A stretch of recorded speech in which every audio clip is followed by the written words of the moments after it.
Senang sekali saya diberi kesempatan untuk memandu sesi terakhir di hari pertama ini. Terima kasih banyak Mbak Uni Lubis, senior saya, atas kesempatannya. Makasih ya Mbak Uni. Oke, ini kita akan ngobrolin temanya From Indonesia to Global Market, Syariah Ekonomi Potensial. Jadi kita akan mendiskusikan mengenai potensi ekonomi syariah yang ternyata sangat besar. Ya, Presiden Jokowi sendiri mengatakan Indonesia harus menjadi pemain utama dalam ekonomi syariah, baik di regional, lokal maupun global, dan bertekad menjadikan Indonesia sebagai pusat gravitasi ekonomi syariah dunia. Langsung saja ya, karena narasumbernya ada 5 di sesi terakhir ini, kita akan perkenalkan dan panggilkan satu persatu. Yang pertama hadir via online, ada Bapak Mahendra Siregar, Ketua Otoritas Jasa Keuangan. Selamat sore dan terima kasih Pak Mahendra Siregar sudah bergabung pada sore hari ini. Kemudian kita panggil Bapak Heri Gunardi, Direktur Utama Bank Syariah Indonesia. Pak Heri, silakan. Ibu Ginawati Juandi, Managing Director Syariah Alliance Life Indonesia. Ibu Gina, terima kasih. Silakan tampil ke atas panggung. Kemudian Bapak Arif Hartawan, Kepala Departemen Ekonomi dan Keuangan Syariah Bank Indonesia. Pak Arif, terima kasih. Silakan bergabung. Dan yang sudah ditunggu-tunggu oleh para future leader ada Zaskia Sungkar, pengusaha busana muslim dan artis terkemuka. Silakan Mbak Zaskia.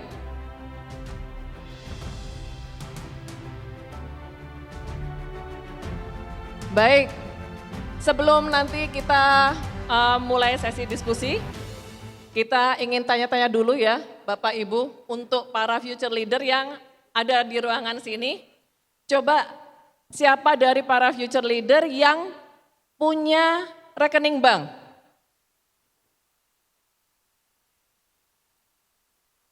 Mbak Uni, current dan future dong Mbak ya, masih eksis sampai sekarang. Dari dulu, sekarang, dan masa depan pokoknya. Oke, hampir semuanya. Siapa teman-teman yang tadi yang punya rekening, tapi rekeningnya di bank syariah? Seperberapanya Pak Heri? Separuh, oke bolehlah separuh ya. Nah kemudian siapa di antara para future leader yang memiliki asuransi? Any kind of insurance? Wow, oke. Bu Gina?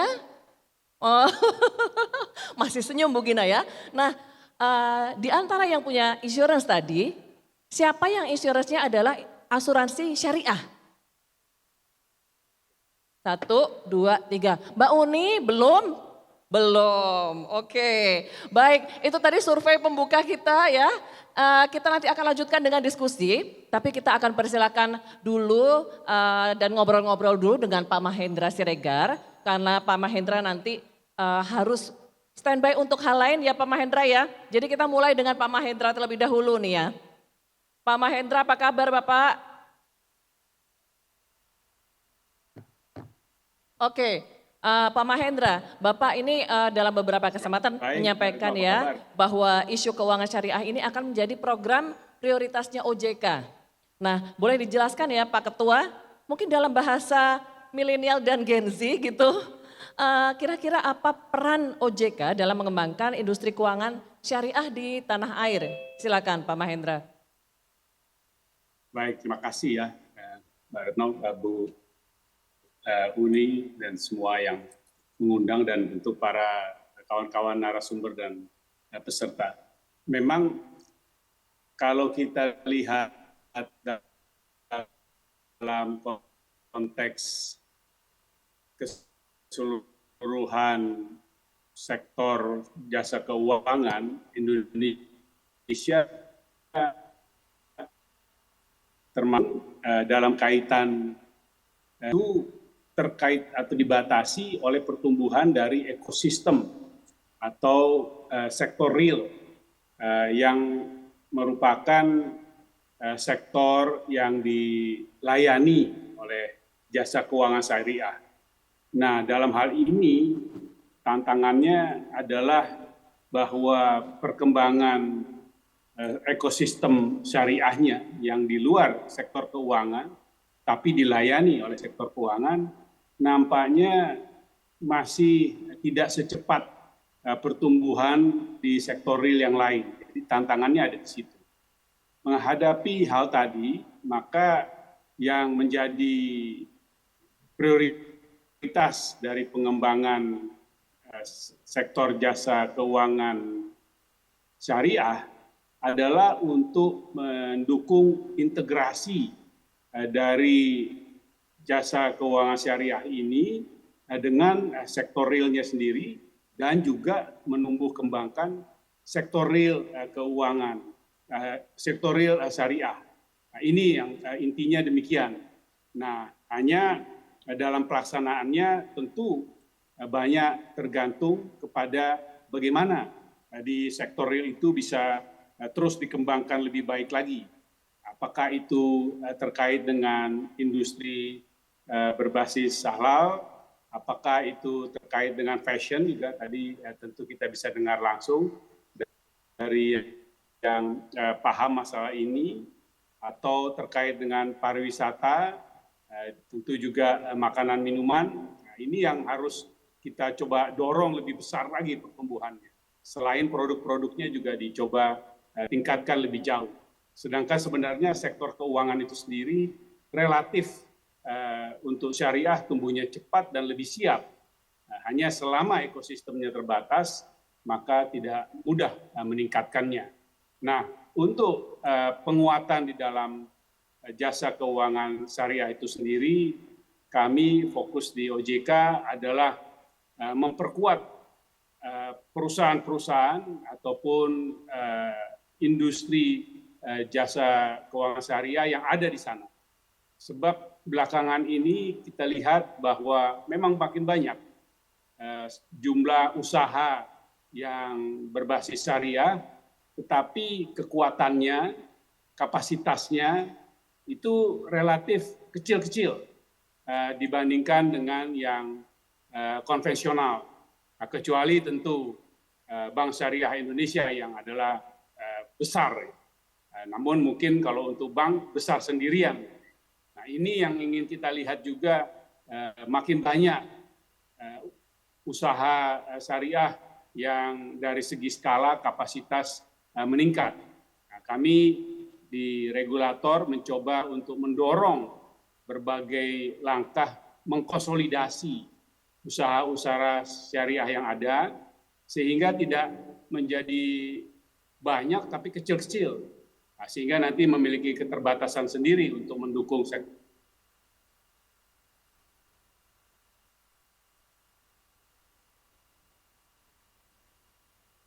Baik, Pak Mahendra. Jadi usahanya salah satunya adalah mengkonsolidasi ya. Kemudian saya ingin tahu juga nih Pak Hendra ya, sebagai pengawas nih, kira-kira apa ya Pak, apa ada nih nakal-nakalnya atau pelanggaran-pelanggaran gitu ya, yang pernah ditemukan OJK atas pelaku industri keuangan syariah?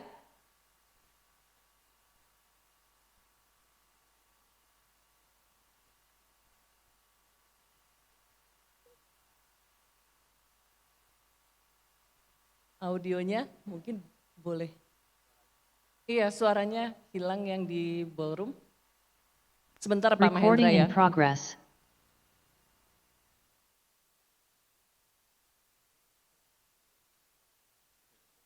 Iya, betul Pak.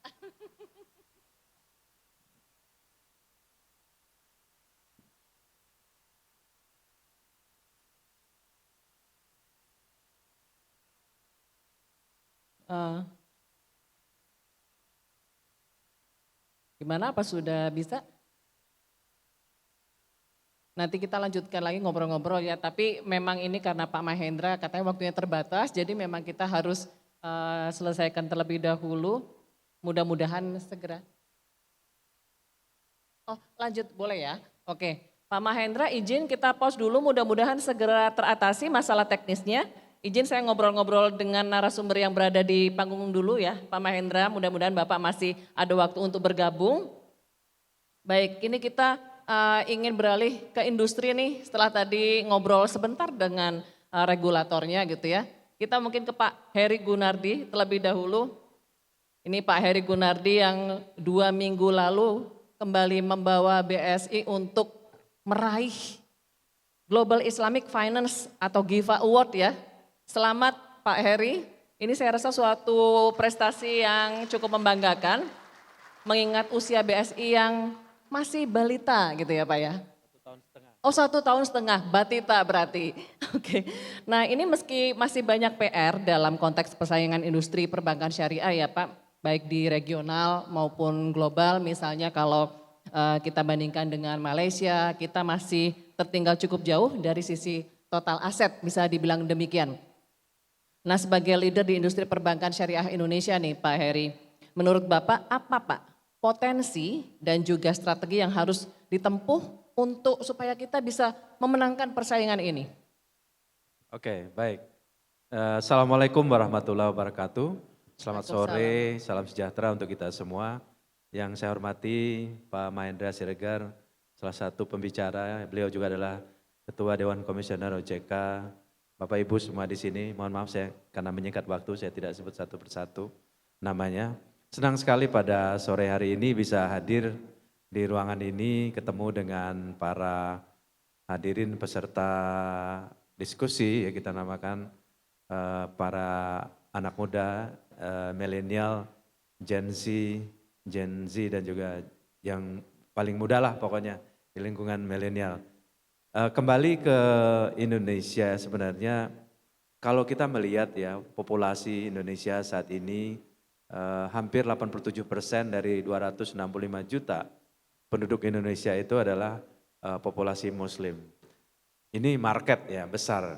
Kemudian yang kedua kalau kita coba melihat berapa besar sih industri halal atau value chain halal yang dimiliki Indonesia juga angkanya cukup besar, 4.300 triliun kurang lebih. Nah, kembali lagi ke sini, sebenarnya perkembangan ekonomi dan keuangan syariah lebih ke ekosistem kalau saya melihat. Ekosistem itu ada 2, ekosistem keuangannya. Nah, keuangan ini tidak hanya bank ya, tapi juga ada pasar modal, insurans ya, dan mungkin aset management. Karena ini satu kesatuan. Di sisi lain, yang sektor real tadi yang disampaikan oleh Pak Mahendra itu sangat valid ya. Tentunya perusahaan ataupun korporasi yang saat ini bergerak di industri halal itu juga harus siap menangkap peluang. Dan bicara tentang dukungan bank saya rasa BSI setelah melakukan merger ya cukup kuat ya dari sisi aset kita berada nomor 7 sekarang di total 10 besar bank di Indonesia. Dan dari sisi pertumbuhan DPK, pembiayaan dan juga bisnis yang lain, saya rasa bank ini cukup kuat ya untuk mendukung perkembangan industri dan keuangan syariah di Indonesia. Tapi kembali tadi, beberapa masa yang lalu memang dari sisi literasi keuangan syariah atau perbankan syariah itu memang masih rendah dibandingkan dengan yang konvensional. Kemudian termasuk inklusinya juga. Jadi PR-nya sekarang itu adalah kita sebagai pelaku industri bagaimana caranya untuk meningkatkan literasi, edukasi, dan juga inklusi.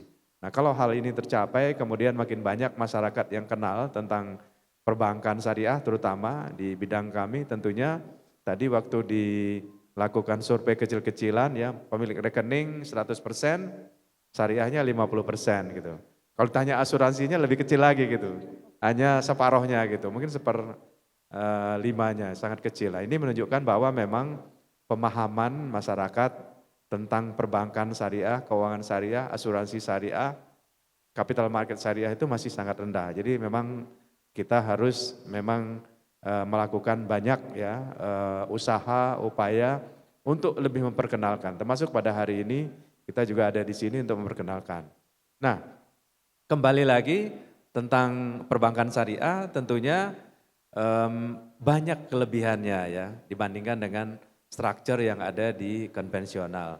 Nah di konvensional misalnya produk gadai itu nggak ada. gadai emas, cicil emas itu di syariah ada. Kemudian leasing, ijaroh itu ada produk di syariah, itu juga bisa dimanfaatkan.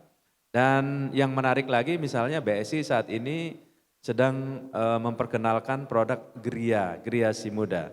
Jadi adik-adik yang sudah punya pekerjaan misalnya bekerja di perusahaan atau di BUMN atau di pemerintahan, kalau ingin punya rumah, BSI sekarang menyediakan pembiayaan namanya Gria si muda, tenornya bisa sampai 30 tahun. Dan cicilannya itu staggering. Kalau sekarang penghasilannya masih rendah ya cicilnya rendah aja. Nanti kalau udah makin naik tinggi bisa tinggi dan sangat fleksibel. Dan di sini bank hanya mengambil margin ya. Jadi pembayarannya tentunya dari prinsipal ditambah margin dan tidak ada naik turun ya. Maksudnya kalau interest rate naik, kalau di konvensional itu di-adjust ya suku bunganya. Di syariah itu tidak. Jadi lebih fix dan juga membuat kita sebagai peminjam itu lebih nyaman gitu ya, karena bisa dipredik installment ataupun cicilannya sampai masa tenor tadi. Jadi kembali lagi tadi ke pertanyaannya, memang kita masih banyak PR sebetulnya di industri dan keuangan syariah ini, potensinya besar, penduduk muslimnya banyak, industri halalnya banyak, nah sekarang gimana caranya menyambung blocking tadi agar industri syariah ini sektor realnya dan juga sektor keuangannya menjadi satu sehingga membawa potensi yang besar ini menjadi satu kesatuan bisnis yang bisa menopang pertumbuhan ekonomi Indonesia. Mungkin itu pengantar Luar dulu. biasa ya, kalau CEO itu langsung disamber, begitu pertanyaan pertama langsung kesempatannya disamber untuk mempromosikan BSI. Tapi tadi memang keren sih Pak keunggulan-unggulannya ya. Nah kalau bicara BSI sendiri ada target tertentu nggak dalam kaitan dengan tema kita Pak? Iya. Terkait dengan going global ini. Iya. Karena kan dalam beberapa kesempatan kalau saya cermati ya, Bapak tampak sangat optimis dalam 5 tahun ke depan nih BSI bisa masuk dalam 10 besar bank syariah dunia gitu. Kira-kira seperti apa roadmapnya Pak Heri? Pertama tentunya BSI ini paling besar di Indonesia. Jadi lawannya udah nggak ada. Jadi kita sekarang liganya itu adalah liga global ya. Jadi antara lain yang kita lakukan adalah kita tunjukin bahwa setahun berdiri BSI kita udah punya cabang di Dubai ya.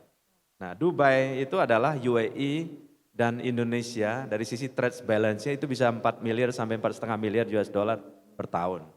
Nah apa yang harus kita lakukan? Nanti kita mengambil ya potensi yang ada tadi untuk trade finance misalnya, untuk LC dan lain sebagainya. Kemudian kedua, BSI juga nanti akan bisa mencari potensi debitur yang bagus ya untuk sindikasi di levelnya regional dan juga internasional. Kemudian yang berikut adalah potensi untuk global sukuk ya. Pada dasarnya Indonesia itu beberapa company itu butuh pembiayaan. Mereka butuh pembiayaan kan nggak hanya konven ya, tapi juga bisa dengan sukuk global. Nah issuer yang di sini dibantu oleh BSI bisa disambungkan dengan investor yang ada di Middle East. Middle East itu tidak hanya Dubai tapi juga bisa Qatar, bisa Irak ya, bisa Arab Saudi ya dan Oman dan lain sebagainya. Itu potensi luar biasa untuk potensi sukuk ini. Ya, jadi kami mencanangkan bahwa di tahun 2025 nanti BSI itu ingin menjadi salah satu dalam top 10 bank syariah global dari sisi market capitalization. Jadi market cap itu adalah pricing harga sahamnya dikali jumlah lembar saham yang dimiliki. Sekarang kita masih nomor 14. Jadi untuk masuk mesti melompat 4 atau 5 lagi di atasnya untuk bisa masuk ke 10 besar. Ini adalah ambisi yang memang sudah kita canangkan untuk tahun 2025. Oke semangat Pak, tapi saya sih yakin ya Pak ya. Karena kalau saya lihat nih ya, data per Juni 2022, ini pengguna BSI Mobile ini meningkat 81% dibanding tahun lalu. Kemudian 97% dari nasabah BSI juga telah beralih menggunakan channel digital. Ya, ini saya rasa suatu yang layak kita acungi jempol ya. Karena saya juga ini nih Pak, pernah penasaran ya, lihat klaimnya BSI gitu ya. Katanya buka akun dalam 10 menit. Saya pernah coba tuh Pak. Jadi saya makan siang, saya coba iseng-iseng buka akun BSI gitu. Sebelum makan siang saya kelar, saya udah dihubungi oleh staf dari BSI. Dan sebelum itu selesai memang sudah bisa buka rekening. Memang luar biasa sih kecepatannya. Kira-kira apa Pak? Kunci keberhasilan digitalisasi ya. Karena ini kaitannya sangat erat dengan para future leader yang ada di sini. Para milenial dan Gen Z. Oke. Yang pertama kami melihat ya profil dari customer-nya BSI. Profil customer BSI saya rasa 30-40% itu adalah milenial. Ya, jadi milenial ini dari sisi profiling tadi sifatnya atau gesturnya ingin serba cepat dan ingin serba praktis gitu, and practical ya.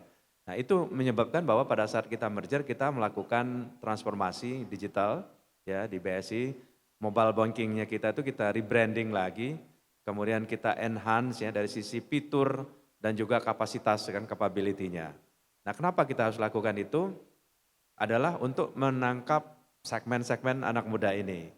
Nah, selain itu branding juga ya. Brandingnya BSI kita buat logo dengan warna hijau ya, green color itu memang green yang untuk memang menuju sasaran milenial. Jadi dengan segala macam upaya yang kita lakukan termasuk nanti juga iklan TPC-nya kita, produk-produk itu memang ada khusus produk-produk milenial yang kita miliki di Bank Syariah Indonesia. Nah harapannya ini milenial ini kan penerus bangsa.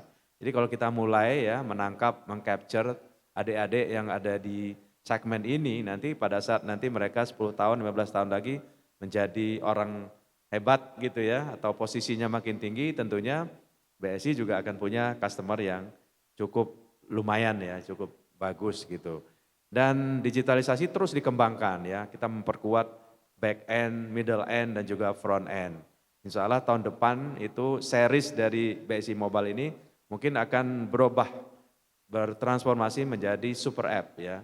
Tentunya super app ini lebih canggih, lebih useful dan dari sisi UI UX-nya juga akan lebih baik dan dekat gitu kepada para milenial sehingga BSI itu nanti bisa menjadi salah satu alternatif oleh para milenial untuk berbank ya dengan BSI.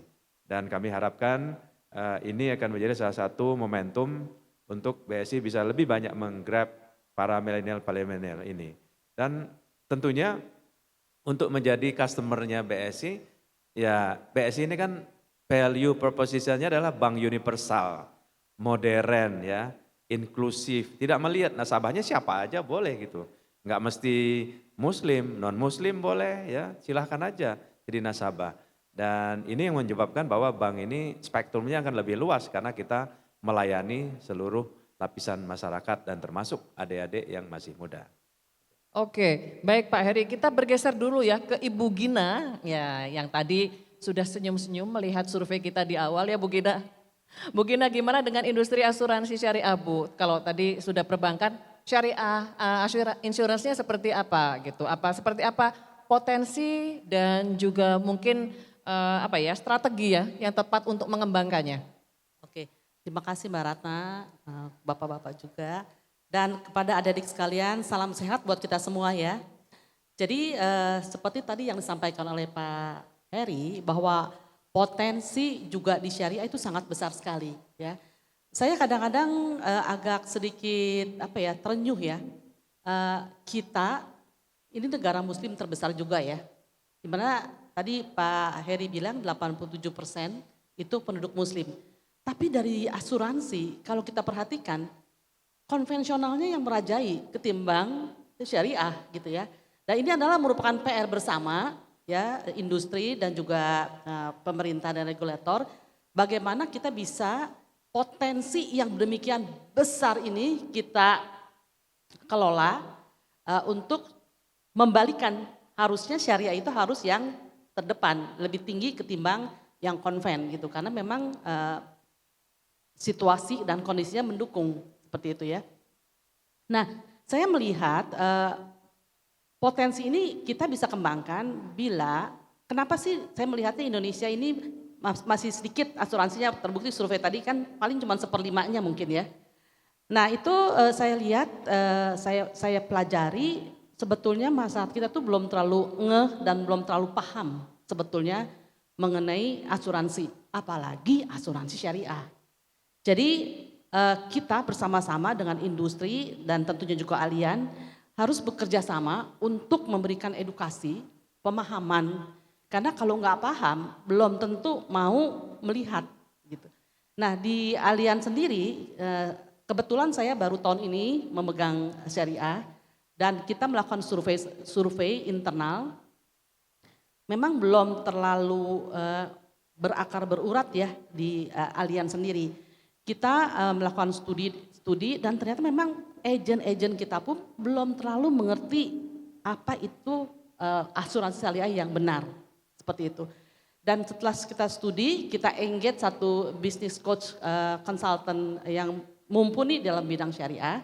Kita ajarkan semua kembali agen-agen kita lebih paham dan akhirnya mereka pede ke customer ya menawarkan produk asuransi syariah dan syukur alhamdulillah hasil dari ini di Allianz sendiri bisa mencapai growth 50% so far.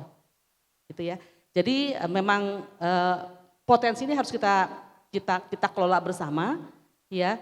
Di Allianz sendiri juga salah satu strateginya kita juga tahun depan kita mau lakukan spin off. Seperti itu, mau spin off karena kita mau lebih memperdalam penetrasi yang di Allianz Syariah itu masih 0,1%. Gitu. Berarti lagi-lagi PR-nya soal literasi tadi ya, Betul. Bu Gina ya. Tapi sebelum kita lanjutkan ini ternyata Pak Mahendra mohon maaf ya karena terkendala teknis jadi beliau tidak sempat pamit dan sekarang sudah harus mengikuti kegiatan yang lainnya. Kita lanjutkan Bu Gina, mungkin untuk Allianz ya, apa ada target Bu untuk ke arah global tadi? Ya. Seperti BSI kan 5 tahun lagi masuk 10 besar, kalau Allianz sendiri mungkin ada target ke arah sana? Ya, target Allianz itu sebetulnya sejalan dengan misi Allianz ya, pengen insure more people ya. Yang saat ini kita baru men-cover 12 juta, kita pengen 15 juta tertanggung di tahun 2025. Nah, untuk ini kita sudah mempersiapkan segala macam infrastrukturnya ya. Juga produk-produknya setiap segmen kita siapkan. Sehingga dengan apa yang sudah kita lakukan secara infrastruktur dan produk per segmen, kita berharap dan punya target. Sekarang kita belum jadi nomor 1 nih. Kita ingin menjadi yang terdepan di syariah dalam tahun 2025. Oke, apakah upaya digitalisasi termasuk dalam salah satu yang akan dilakukan? Kita sudah siapkan infrastruktur dari 3 tahun yang lalu. Ya, kita infrastruktur digitalnya end to end ya, mulai dari proses di depan sampai proses di belakang. Jadi itu sudah sangat-sangat untuk para mitra bisnis kita itu udah sangat enak banget lah doing business with Allianz karena serba cepat, serba user friendly, baik untuk customer juga untuk mitra bisnis partner kita. Oke, cepat dan mudah ya Bu Gina. Pak Arief sabar dulu. Biasanya kalau lakon itu belakangan ya Pak ya? Oke, Mbak Zaskia dulu ya kita ngobrol-ngobrol. Apa kabar sekarang bisnisnya apa aja ini? Karena Mbak Zaskia Sungkar ini dikenal sebagai artis yang usahanya tuh luar biasa gitu ya. Banyak dan sangat kreatif ya. Yang saya baru tahu mungkin butik ya, busana muslim gitu ya. Mungkin bisa diceritakan dulu nih, update nih ke teman-teman para future leader yang pasti udah penasaran, pengen tahu apa aja yang udah dikembangkan sekarang. Masya Allah, terima kasih Mbak, buat para senior juga permisi. Masya Allah nih, Alhamdulillah. Assalamualaikum warahmatullahi wabarakatuh. Waalaikumsalam warahmatullahi. Terima kasih juga nih untuk IDN undangannya yang baru kemarin oke-nya. Alhamdulillah hari ini available buat datang ke sini bisa ikutan belajar dan ikutan sharing juga insya Allah. Kalau usahanya kali ini fokusnya sekarang masih tetap di fashion ya. Alhamdulillah ini tahun ke-10 untuk butik Zaskia Sungkar sendiri. Untuk line ZS-nya sendiri kemudian ada bisnis travel tapi belum lama ya, baru 4 tahun. Terus ada kue-kuean juga masih ada, alhamdulillah. Ya berjuang setelah melewati pandemi. Alhamdulillah. Tapi kondisi pandemi kemarin sendiri gimana Mbak? Nah ini yang unik makanya, di beberapa aku pasti ngerasain ya, terutama travel umroh tutup. total ya kan, lumpuh. Nah kue-kuean ya turunnya jauh banget. Tapi yang uniknya di baju itu sales tertinggi aku pada saat pandemi kemarin. Unik ya? Selama 10 tahun aku di Bisnis fashion. usaha ini itu tertinggi pas pandemi kemarin. Aku sama timku coba diskusikan apa ya yang bikin, apa ini karena orang udah pada bosen di rumah pengen dress up, ini tuh kayak healingnya anak zaman sekarang gitu kan. Dengan shopping tuh akhirnya jadi healing gitu. Bisa jadi karena itu, bisa jadi memang berarti fashion itu udah menjadi satu bagian kebutuhan utama juga ya buat para wanita muslimah khususnya gitu. Karena aku jualnya memang modest wear. Itu sih, itu yang menarik. Jadi memang sekarang aku lebih banyak fokusnya ke fashion line ini. Iya unik sekali ya, padahal kita masih ingat banget tuh di awal-awal pandemi, kita tuh hobi banget beli daster ya. Bu Gina nggak tahu nih termasuk apa enggak. Ya kan soalnya kerjaannya Zoom, meeting online, jadi kita cuma pakai daster sama piyama gitu. Tapi ternyata Ya. fashion Tapi makanya muslim itu ya, pentingnya unik, kita ini harus mencari solusi dan kita harus up to date. Dan pastinya tahu apa nih yang customer butuhin ya kan. Nah pada saat itu aku juga langsung muter otak gitu, mikir ini orang kalau kita bikinin gaun mau pakai kemana gitu kan. Sementara WFH orang pakai mungkin atasannya aja bawahnya celana tidur gitu kan. Nah kira-kira apa ya, akhirnya yang tadinya aku nggak punya line untuk sleepwear, aku bikin sleepwear. Oh. Terus aku bikin kira-kira baju yang memang nyaman banget dan campaign-campaignnya secara marketing toolsnya juga dibikinnya tuh memang yang orang tetap akan butuh barang ini di saat pandemi, itu tuh harus gimana gitu. Jadi itu pentingnya kita memahami situasi gitu kan. Ya tapi itu keren banget ya, artinya beradaptasi dan supaya stay relevant dengan kondisinya gitu ya. Kemudian setelah pandeminya ini hampir bisa dibilang hampir selesai gitu ya. Apa nih kiat-kiatnya untuk semakin melebarkan sayap usaha dan menggait potensi customer yang lebih besar, khususnya nih Ya. para audiens kita kali ini, milenial dan Gen Z? Ya. Yang pertama industri fashion ini gede banget ya di Indonesia, khususnya untuk yang fashion muslim ini benar-benar huge market banget. Jadi awal kita nggak usah muluk-muluk deh mau jualan produk kita keluar gitu. Waktu awal kan aku punya mimpi mau jualan ke sini, masih ada sampai sekarang gitu. Tapi ternyata setelah aku pelajari belum sampai 100% yang aku cangkup nih di Indonesia sendiri tuh masih potensial bayarnya masih banyak banget. Jadi mungkin yang sekarang aku grab itu masih sekian persen dari sekian banyaknya customer di Indonesia ini yang luar biasa banget. Dan itu yang masih akan terus kita kembangin gitu. Dan perjalanan 10 tahun ini mungkin kalau secara grafik tuh seperti ini ya gitu. Kalau dulu usahanya kan dimulai dari usaha yang memang kecil-kecilan. Nah, makanya ini nggak menutup kemungkinan buat teman-teman semua di sini mungkin yang baru mau mulai usahanya, nikmatin aja prosesnya, nikmatin prosesnya. Dari situ juga kita belajar, mungkin yang backgroundnya akademis ya itu nilai tambahan ya. Tapi ternyata setelah aku melewati 10 tahun bersama label aku ini, banyak banget pelajaran yang aku dapetin lewat perjalanan ini gitu. Jadi tapi gimana caranya kita pastilah ada isu-isu ya, ada masalah-masalah di lini apapun gitu. Misalnya kalau misalnya aku kan kebanyakan masalahnya misalnya di produksinya nih gitu kan. Sementara kita mau ngembangin kalau isu di aku nih di Indonesia ini untuk factory-factory yang memproduksi kayak hardware apa itu minimum kuantitinya masih terlalu banyak. Nah itu yang salah satu jadi isu kita yang di usaha ini ya gitu.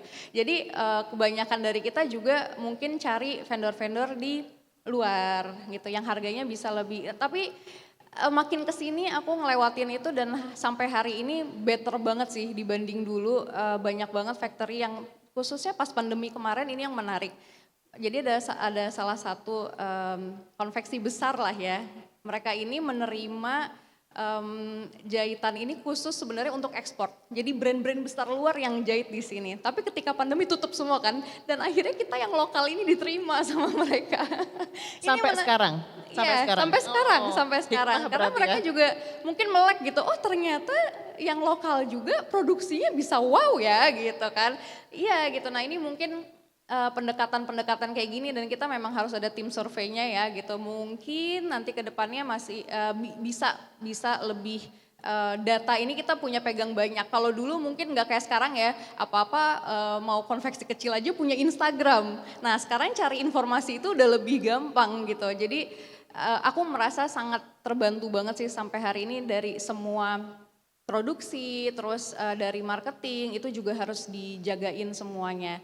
Nah gimana caranya nih? Kalau sekarang kan makin kesini makin banyak brand baru yang bagus-bagus, mungkin punya pendanaannya juga lebih kuat, marketingnya hebat-hebat, keren-keren. Nah gimana nih brand-brand yang lama, ada kekhawatiran di aku, bisa nggak ya aku bertahan sampai nanti-nanti gitu di compare sama yang lain-lain yang newcomer ini mereka lebih jago-jago, anak-anak muda lebih canggih-canggih kan, ide-idenya lebih out of the box gitu, bisa nggak ya gitu.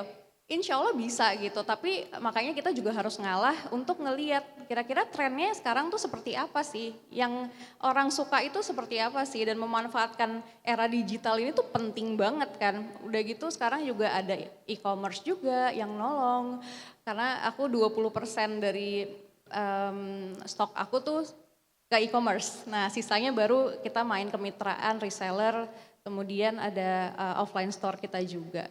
Nah itu sangat membantu, jadi memang kayaknya benar-benar kita tuh harus melek banget ngelihat apa aja nih, di mana nih potensi yang bisa kita grab nih. E-commerce masuk, terus kemitraan masuk gitu, dan reseller juga yang lucunya lagi just tip. Sekarang tuh lagi trennya just tip, jadi jangan kita pandang just tip itu sebelah mata, itu mereka luar biasa banget. Dan ini kan membuka lapangan pekerjaan baru lagi kan buat mereka. Yang lucunya tuh mereka suka di butik aku, mereka live. Terus aku satu saat aku dateng gitu nggak sengaja ketemu mereka, terus mereka bilang makasih banget ya aku udah dibolehin live di butiknya kakak. Aku juga seneng, aku juga bersyukur gitu loh, berkat kalian juga baju aku lebih laku kan. Nah ini artinya kan di sini kita saling ngebutuhin ya gitu, dan mereka tuh rata-rata kayak ibu rumah tangga yang butuh tambahan income. Nah di sini saling mengisi, saling membangun. Oke, luar biasa ya. Berbagai tantangan gitu ya, udah dilewati, kemudian gimana tadi stay relevan gitu ya, dan menghadapi kompetitor yang baru-baru juga. Tapi ngomong-ngomong kalau dari sisi financing ada challenges nggak? Sekarang pakai bank apa nih banknya? BSI dong. Pakai BSI, aduh BSI. kompak banget nih dua narsum ini. Jadi gini nih, nah ini challenge buat kita juga sebagai pelaku industri kreatifnya nih. Nah gimana caranya tadi, ini kan bagian dari syiar juga. Dulu aku ya punya bisnisnya syariah gitu kan, tapi banknya konvensional. Kalau dulu kayak gitu kan. Terus pas udah mengerti, udah paham, akhirnya dirubah kan semuanya. Nah ini menurut aku ya harus dimulai dari kitanya juga. Jadi sekarang kayak misalnya aku penarikan dana dari e-commerce apa semuanya itu wajib ke BSI gitu. Jadi itu salah satu cara. Kalau customer kita masih susah ya gitu, karena kan harus ada banyak pilihan. Tapi kalau ke perusahaan-perusahaan lagi itu kita ke vendor sebagai macamnya itu kita semuanya akhirnya kita yang memberikan aturan gitu. Akhirnya kan mereka ikut bermain dengan cara kita, sebenarnya bisa. Oke, luar biasa sekali. Kita udah dengarkan dari industri ini Pak Arief ya, dari bank, asuransi, kemudian pelaku usahanya sendiri nih, pelaku usaha syariah. Pak Arief, ini seberapa besar sih peran industri ekonomi kemudian keuangan syariah terhadap penguatan stabilitas moneter nih dan juga sistem keuangan Indonesia? Baik, makasih. Bismillahirrahmanirrahim. Yang kami hormati Pak Heri, Pak Mahendra, Mbak Gina, dan Mbak Saskia. Dan semuanya, Assalamualaikum warahmatullahi wabarakatuh. Selamat sore, salam sejahtera buat kita semua. Dan salam sehat ya. Terima kasih Mbak. Ini Mbak Retno pertanyaannya berat itu ya, langsung tiba-tiba dikaitkan dengan moneter gitu ya. Tapi mungkin saya mau mulai dulu dari bahwa kita harus berprasangka baik terhadap apapun yang telah ditakdirkan oleh Allah Subhanahu wa taala ya. Kasus Covid ini membuat orang lebih concern dengan kesehatan. Ya, kesehatan. Jadi kalau di muslim itu kan produk halal ya. Halal itu halal barangnya, halal diprosesnya, memperolehnya dan seterusnya. Jadi halal dan toyib di makanan itu adalah barang yang baik gitu, yang sehat gitu ya. Dan alhamdulillah ini blessing in disguise sebenarnya dari kasus-kasus COVID ini, lockdown, orang menjadi concern terhadap yang sehat gitu ya. Dan salah satunya adalah produk yang halal ini gitu. Nah ini yang kemudian Bank Indonesia tentu melihatnya sudah dari atas ya, melihatnya dari jauh sekali. Tadi disampaikan oleh Pak Heri, kita punya jumlah penduduk Muslim terbesar gitu kan. Saya seperti bicara sleeping giant gitu, kita lagi tidur gitu ya. Tadi kan di survei ternyata yang punya rekening syariah maupun tadi yang asuransi sangat kecil gitu ya. Ini kayak raksasa yang sedang tidur dan ini harus dibangunin gitu ya. Nah apa yang kami lakukan gitu ya, apa yang Bank Indonesia lakukan. Karena Bank Indonesia memang tugas pokoknya stabilisasi nilai rupiah yaitu inflasi dan nilai tukar, tapi sebenarnya yang kita juga dorong bagaimana ekonomi ini bisa tumbuh terus gitu ya, menjadi sejahtera gitu masyarakatnya. Saya mengibaratkan syariah ini new engine of growth gitu. Jadi kalau pesawat tadinya terbangnya cuma pakai satu motor gitu ya, mesinnya cuma satu, sekarang ada mesin dua, kan tentu lebih jauh dan lebih lama gitu ya. Nah ini yang kita inginkan dan ingin kembangkan dari ekonomi syariah. Dan jumlahnya sangat besar, tadi sleeping giant gitu ya. Dan ini kita bangunkan. Nah bagaimana caranya? Pertanyaannya kan begitu nanti Mbak Retno pasti ngejarnya ke sana gitu ya. Iya Pak. Kami punya pandangan gitu ya. Demand create its own supply. Kita pernah belajar ekonomi seperti itu ya. Bahwa kalau demand-nya itu di-create ya, maka supply otomatis dia akan mengikuti gitu ya. Nah, yang kita kerjakan adalah bagaimana menggarap sisi demand-nya ini. Jadi orang yang menggunakan produk halal, orang yang mengkonsumsi, orang makin sadar mengkonsumsi produk halal, pakai fashionnya juga modest fashion. Kemudian pariwisata juga cari mana ya hotel yang ramah muslim. Apa sih misalnya makanannya halal misalnya, ada tempat wudhunya, tempat toiletnya ini ramah nih, kita enak nih buat wudhu dan sebagainya gitu. Dan seterusnya, termasuk ada tempat untuk sholatnya dan sebagainya.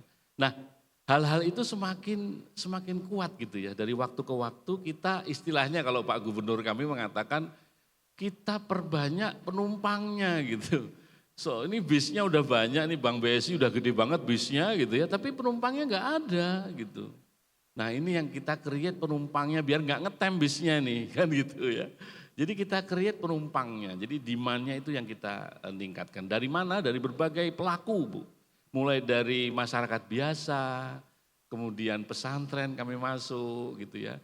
Termasuk ke tempat-tempat pengusaha yang menengah besar dan kecil juga kita masuki. Jadi intinya kami berupaya mendorong demand-nya tambah dulu gitu. Sehingga dengan otomatis nanti permintaan terhadap pembiayaannya dan seterusnya akan mengikuti. Jadi dari sana kita lihat ekonominya bergerak, keuangannya nanti bergerak gitu ya. Dan tentunya semuanya itu butuh dukungan, tadi disampaikan oleh Mbak Gina, Pak literasinya bagaimana? Yang sekarang diutamakan itu bukan lagi paham, tapi mengeksekusi gitu. Kita udah tahu kok gitu ya, ini produknya halal, ini banknya syariah. Masalahnya kita mau buka apa enggak gitu. Nah itu yang mungkin pertanyaan lebih besarnya lagi, bagaimana mendorong masyarakat gitu ya, terutama generasi milenial ini yang tadi saya kebetulan sambil nunggu ini, saya membaca IDN Research Institute yang dipublish oleh IDN Mbak Umi ya. Jadi di situ kelihatan prioritasnya gen milenial tuh apa. Pertama dia ingin mencari uang untuk the future. Kedua dia ingin higher income gitu ya. Ketiga ingin membantu orang tuanya. Dan urutan yang kelima apa? Mau hidup lebih beribadah. Loh kalau begitu selain potensi yang besar tadi disampaikan Pak Heri, generasi milenial ini concern terhadap agama, ibadah itu juga tinggi. Jadi sebenarnya momennya udah pas banget ini Mbak. Jadi milenial ini masuk kepada syariah yang sangat besar tadi. Demikian Mbak Iya, Retno. Pak Arief tadi kan menyebut-nyebut halal ya, produk halal ya. Ini kita ingin tahu juga nih Pak, implementasi kebijakan Bank Indonesia dalam pengembangan halal value chain. Ya, terutama di ekonomi syariah digital ya, karena kaitannya dengan milenial dan Gen Z. Baik, terima kasih. Alhamdulillah yang namanya halal value chain itu adalah dari hulu sampai hilir gitu ya. Kalau kita umpamakan itu unggas, dari mulai potong, rumah potong ayamnya, juru potongnya, itu semua harus certified halal, caranya gimana gitu ya. Sampai kemudian ayam itu sampai di piringnya konsumen. Prosesnya semua terjamin, termasuk misalnya ada perusahaannya tadi yang makanan beku ya Mbak Saskia mungkin pembiayaannya pakai bank apa. Jadi semua itu yang namanya halal value chain adalah dari hulu ke hilir semuanya menggunakan tadi yang syariah banknya, semua yang RPH-nya atau rumah potong hewannya itu juga certified halal, juru potongnya juleha itu juga certified halal. Prosesnya semua memenuhi kaidah-kaidah itu sehingga itu tercapai yang disebut tadi yang halal tadi Pak halal value chain. Nah halal value chain itu nggak hanya di lokal Mbak Retno, kami bersama dengan teman-teman di Kementerian KNEKS ya Komite Nasional Ekonomi Keuangan Syariah dan juga pelaku muslim yang lain itu membentuk Global Halal Hub. Nah ini tadi nanti kaitannya sama ceritanya Pak Heri yang sudah buka di Dubai. Kami juga ingin masuk nih pasar di negara-negara Timur Tengah gitu yang besar sekali. Jadi ini kita dengan Global Halal Hub kita akan ke sana. Dan visinya Pak Wapres ya sebagai ketua harian KNEKS menjadi pusat produsen halal dunia Indonesia sebentar lagi mudah-mudahan tahun 2024-2025. Oke, baik Pak Arief. Keempat panelis ya dan juga tadi Pak Mahendra sudah berdiskusi dengan saya. Kini saatnya saya membuka kesempatan untuk para audiens di sini kepada para future leader yang akan bertanya. Silakan kepada narsum. Aduh, ternyata banyak nih Mbak Uni. Padahal saya sudah diperingatkan di sini 5 menit lagi gitu. Enggak apa-apa ya Mbak Uni ya? Oke, hah? Bebas ya Pak Heri ya? Oke, boleh berapa penanya ini? Kita buka untuk 3 boleh Mbak Uni? 3 ya? Yang pertama angkat jari tadi, oh 5 boleh? Oke, langsung kita tamu untuk 5 penanya. Silakan yang pakai baju hitam, kemudian yang di sebelahnya ya Mbak Uni, baju coklat. Banyak perempuan ini Mbak Uni hebat-hebat pada ingin bertanya kepada narasumber. Silakan Mbak yang angkat tangan itu ya, baju hitam kerudung coklat. Masih ada lagi? Baru 3 orang, oh Mas yang baju hitam ya, ada 4. Oke, kita cukupkan dulu ya 4 penanya, kita persilakan untuk bersiap. Silakan, tolong disebutkan namanya. Kemudian untuk narasumber yang mana? Atau untuk semuanya juga nggak apa-apa. Sebelumnya terima kasih atas kesempatannya Bu Retno. Sama-sama. Saya ingin langsung saja, nama saya Kintani Tunjung Sari. Siapa Saya- namanya? Kintani Tunjung Sari. Kintani, namanya bagus banget. Terima Kintani, kasih. silakan. Saya langsung saja, pertanyakan ditujukan ke Pak Heri Gunardi. Faktor apa saja sih Pak yang menyebabkan sulitnya penerapan sistem ekonomi syariah secara menyeluruh di Indonesia? Terus kemudian yang kedua, melihat perkembangan ekonomi syariah secara global, langkah strategis apa sih yang dilakukan oleh BSI khususnya untuk bisa memanfaatkan peluang tersebut? Terima kasih. Mau langsung dijawab Pak Heri? Oh ya, boleh. Biar nggak boleh lupa ya Mbak Uni ya? pertanyaannya, saya langsung Takut aja. keburu lupa nih pasti Pak Heri. Banyak pertanyaan. Oke, ada 2 soalnya. Iya. Silakan Pak Heri. Kita melihat bahwa ya potensi untuk keuangan syariah di Indonesia ini luar biasa besar. Tapi potensi tinggal potensi. Karena mungkin ya, kalau dari sisi perbankan saya bisa jawab ya. Perbankan itu mungkin perbankan syariah itu dimulai di Indonesia dari tahun 1991. Jadi saat ini udah 3 dekade 30 tahun. Permasalahannya banyak challenge, tantangannya. Yang pertama, waktu itu banknya kecil-kecil ya. Jadi kalau sekarang BSI itu katakan ranking 6 atau ranking 7, Dulu mau nyari bank syariah itu yang 10 besar nggak ada. Ranking 30, ranking 25, ranking berapa gitu ya. Nah, size does matters ya. Jadi ukuran atau skala ini sangat penting. Nah, untuk menghadapi tantangan misalnya yang pertama adalah tadi kalau di perbankan syariah yang dulu mungkin dari sisi gimana memanage layanan mungkin belum terlalu bagus, mau investasi di teknologi belum terlalu bisa karena duitnya nggak cukup gitu ya. Kemudian dari sisi kapital juga nggak terlalu besar. Jadi kalau mau underwrite bisnis untuk sindikasi juga nggak bisa besar. Jadi kayak telur sama ayam gitu. Nah, memang harus ada perbankan syariah yang besar ya seperti BSI. Tapi BSI nggak bisa hidup sendiri ya. Harus ada ikutan yang lainnya. Ada yang 3 atau 4 bank syariah yang sebesar BSI ini saya rasa kemampuan untuk membiayai ya industri halal, produk-produk halal ya, bisnis halal dan lain sebagainya itu sangat mungkin dilakukan. Nah di samping itu juga kita bisa expand, tidak hanya di market lokal ya, tapi juga market di luar negeri yang memang bisa kita ambil ataupun raih peluangnya karena kita sudah punya kekuatan di dalam negeri gitu ya. Contoh misalnya ekspor. Nah sekarang saya juga agak miris ya melihat. Contoh adalah negara-negara yang notabene penduduk muslimnya sedikit. Seperti Korea sekarang. Korea itu sudah mulai bikin pusat halal untuk kosmetik. Ya, karena tahu marketnya besar di dunia ini untuk industri halal. Kemudian Thailand. Thailand sudah bikin pusat wisata halal. Ada di Thailand ya. Nah, yang menarik lagi Indonesia ini negara besar, ekspor daging itu bukan dari negara muslim ke Middle East misalnya atau ke dunia. Itu datangnya dari mana? Kalau daging sapi itu datangnya dari Australia, ya kan? Dari negara-negara yang notabene penduduknya bukan muslim. Burung atau unggas itu dari Brazil gitu. Jadi sebenarnya di Indonesia semuanya ada gitu.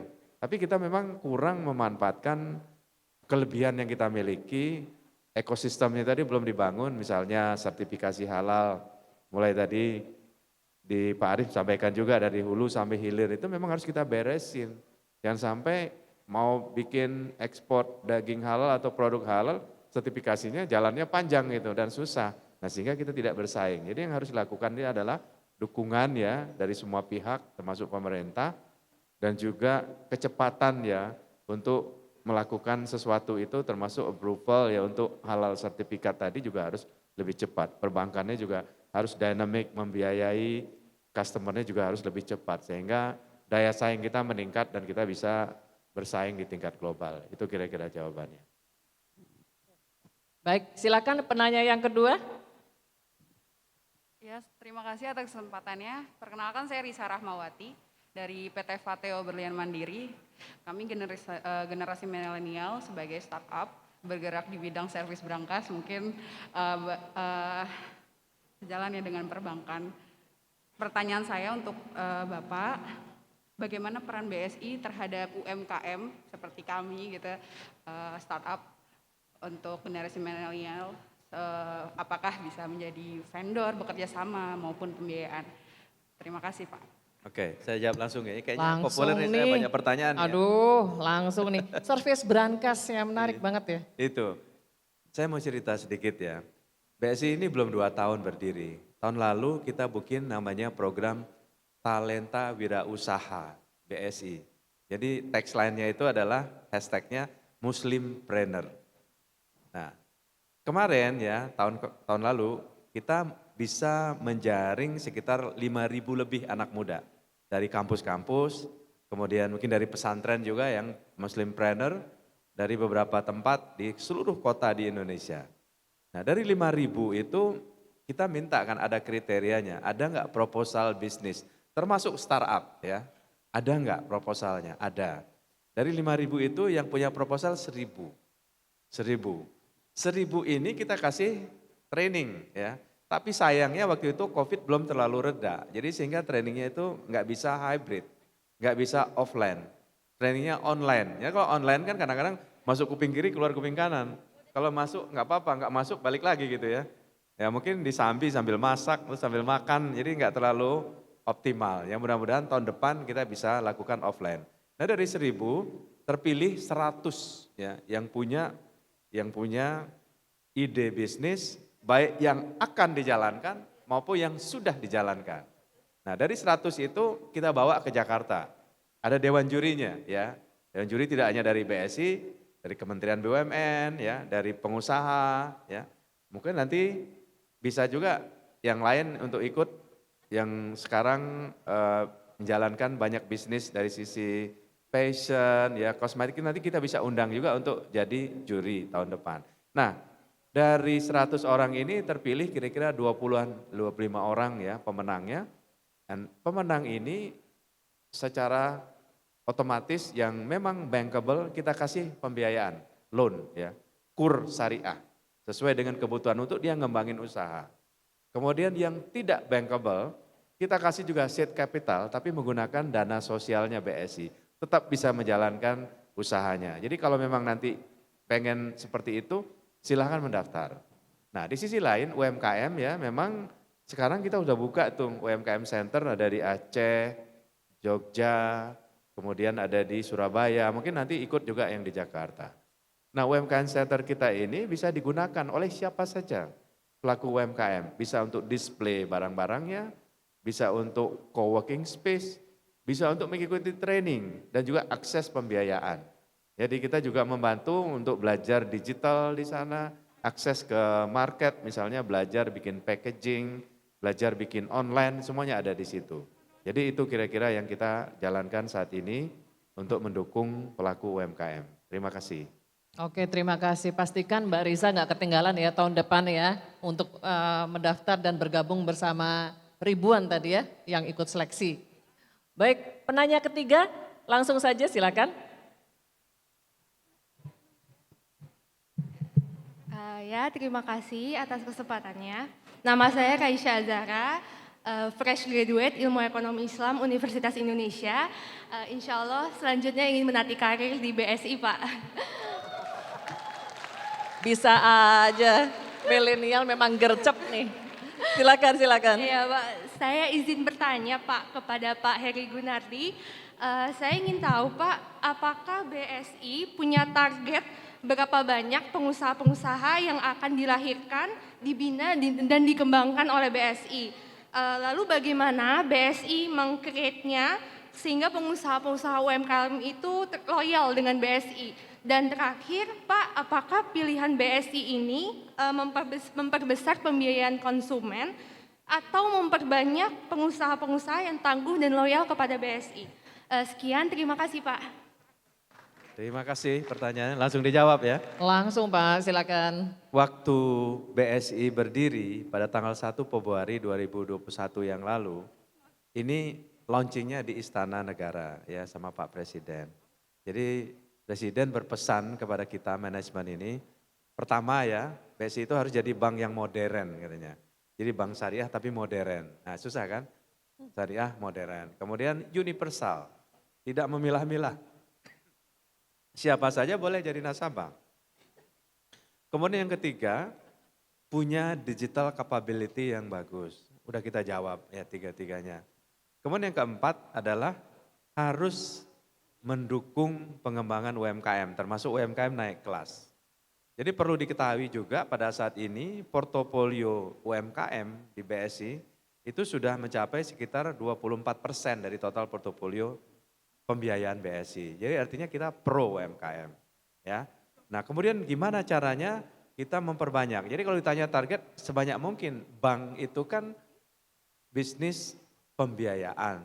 Jadi kalau makin banyak yang bankable minjem datang ke kita dan jadi pengusaha, kita senang juga gitu ya. Tidak hanya yang dari levelnya yang kecil, menengah, komersial dan juga wholesale yang besar-besar juga kita tetap support. Jadi siapapun yang ingin berkembang jadi pengusaha, butuh pembiayaan, silakan datang ke BSI. Nah bagi yang belum bisa memenuhi ketentuan bank, ya tadi seperti saya bilang ikut Muslimpreneur Program atau wirausaha, talenta wirausaha BSI, nanti yang bagus-bagus kita kasihkan seed capital karena BSI ini adalah bank syariah. Kami dari hasil bisnis kita tahun lalu, laba tahun lalu kita mengumpulkan zakat itu sekitar 130 miliar. Nah dari zakat itu bisa kita gunakan untuk membantu para pelaku UMKM yang memang untuk mengakses bank nggak bisa gitu ya. Misalnya nggak punya agunan ya, mungkin bikin pembukuan juga belum rapi. Tapi dibantu oleh BSI dan bisa ikut program ini dan nanti insya Allah bisa kita bantu. Itu. Oke. Pak Arief akan menambahkan? Ya, terima kasih Pak Heri, mohon izin. Saya agak sedih juga nih yang fresh graduate dari Islamic Faculty itu kok nggak ada yang ngelamar ke BI ya. Ke Bank Indonesia itu ada Departemen Ekonomi Keuangan Syariah di mana saya di situ ya. Jadi jangan khawatir Mbak, BI juga butuh loh. Ya, jadi kalau yang jelas kalau BI kantornya ada di seluruh provinsi tapi di kota-kota besarnya gitu. Dan ada di luar negeri juga. Ya ada di Beijing, di Tokyo, di London, di New York, di Singapura. Ini sekalian promosi juga, kok nggak ada yang tertarik ya sama BI gitu ya. Makasih. Wah makasih, ini rezekinya Mbak Raisa tadi ya. Oh nih, bisa BSI, bisa BI gitu ya. Untung tadi tampil dan berani bertanya, itulah rezekinya anak soleh. Oke, penanya yang keempat, silakan. Bismillahirrahmanirrahim. Assalamualaikum warahmatullahi wabarakatuh. Waalaikumsalam. Perkenalkan saya Vigo Agung Syabani dari kampus Politeknik Ketenagakerjaan. Dan sekarang lagi semester 7 juga Pak. Sorry, panggilannya siapa tadi? Vigo. Vigo. Oke, pertanyaan saya untuk Pak Heri dan Pak Arief. Seperti kita ketahui bahwa Pak Jokowi menginginkan Indonesia menjadi negara ekonomi syariah nomor 1 di dunia. Nah, dan juga dari BI dan juga dari BSI melakukan beberapa kegiatan seperti Indonesia Syariah Ekonomi Festival dan juga Festival Ekonomi Syariah. Sebenarnya apa sih Pak manfaat secara makro dan mikro bagi Indonesia ketika Indonesia menjadi negara syariah nomor 1 di dunia? Terima kasih. Terima kasih Mas Vigo. Pak Arief tuh silakan. Manfaatnya bagi Indonesia kalau kita mengembangkan ekonomi syariah. Dahsyat pertanyaannya. Terima kasih Mas Vigo, luar biasa. Ini calon masuk ke BI kayaknya. Ya belum masuk aja pertanyaannya udah berat gitu gimana kalau di dalam nanti. Terima kasih. Yang jelas ya kalau kita jadi produsen utamanya bisa mengambil market itu Mas tadi ya. Market terutama domestiknya yang tadi mayoritas yang perlu diisi mulutnya ini, makanan halalnya itu kita kebanyakan impor barang-barang. Maksudnya gelatin saja yang jadi bahan baku untuk kosmetik, untuk obat, untuk makanan, powder itu dari luar negeri gitu loh. Nah ini yang kita ingin mengganti ya barang-barang yang selama ini kita belinya dari luar dengan produsen dari dalam negeri. Dan barangnya ada semua di sini gitu. Ada semua. Nah apalagi kita bisa masuk tadi yang diceritakan Pak Heri buka di Dubai. Itu market Timur Tengah tuh luar biasa besar gitu Mas. Nah kalau kita menjadi yang besar, maka kita bisa menguasai market itu. Pertama ya dari devisanya lah, dari penerimaan ekspor kita jadi besar. Jadi itu yang pertama. Yang kedua ya tentunya kalau semuanya menjadi nomor 1 tadi, produsen besar, ya masyarakat kita lebih sejahtera kan, muslimnya harus kaya gitu.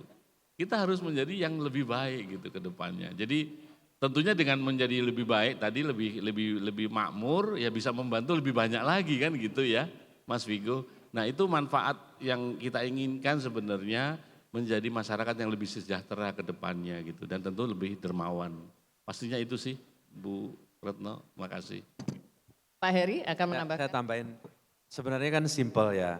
Kalau Indonesia itu menjadi semacam pusat ekonomi dan keuangan syariah dunia, yang pertama adalah image-nya Indonesia kan pasti bagus naik ya.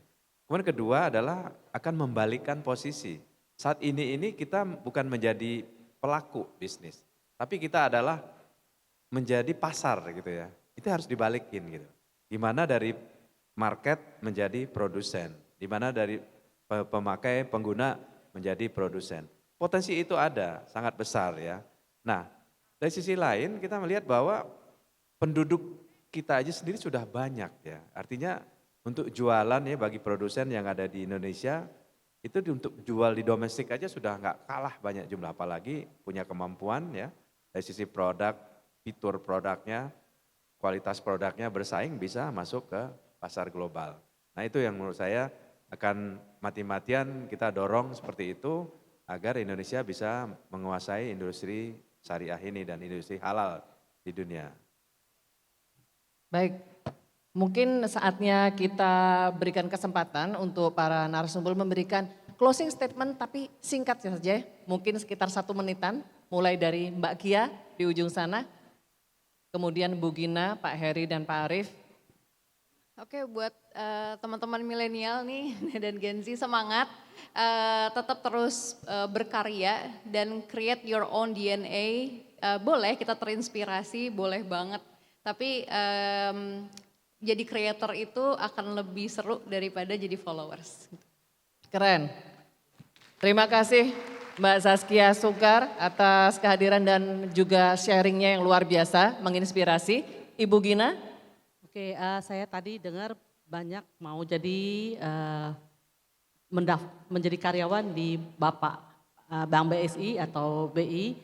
Saya mengajak para milenial juga mencoba berwirausaha di bidang asuransi, modalnya kecil tapi bisa profitnya besar. Dan segala macam mentoring, training itu gratis semuanya. Terima kasih.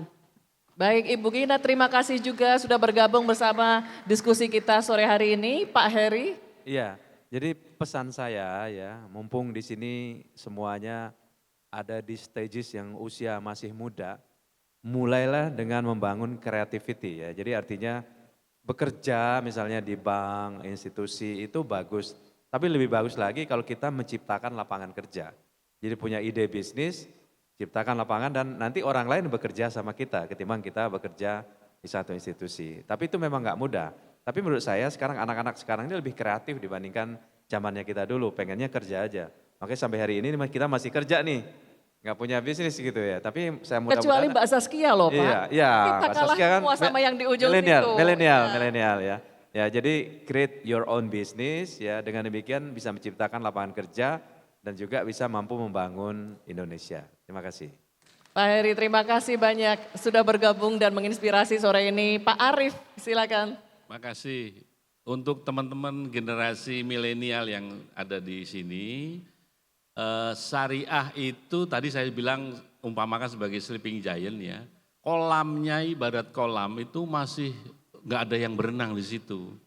Jadi peluangnya besar sekali gitu untuk bisa beraktivitas di sana. Oleh karena itu manfaatkan momen ini karena ke depan kita akan sampai ke sana ya untuk mengisi kolam tadi. Oleh karena itu teman-teman yang ingin berinisiasi untuk aktivitas apapun bentuknya yang terkait dengan syariah, digital dan sebagainya, this is the right time gitu ya. Don't miss it gitu ya. Dan tentunya melakukannya gimana biar sukses berjamaah. Demikian, makasih. Pak Arief, terima kasih banyak sudah hadir dan berbagi informasi juga inspirasi sore hari ini. Sekali lagi kita berikan aplaus untuk keempat pembicara kita dan juga kepada Pak Mahendra Siregar yang tadi bergabung di awal melalui online. Ya, mudah-mudahan diskusi dan obrolan sharing kita sore hari ini menginspirasi para future leader untuk semakin mengembangkan potensi dan juga kontribusinya untuk Indonesia. Terima kasih.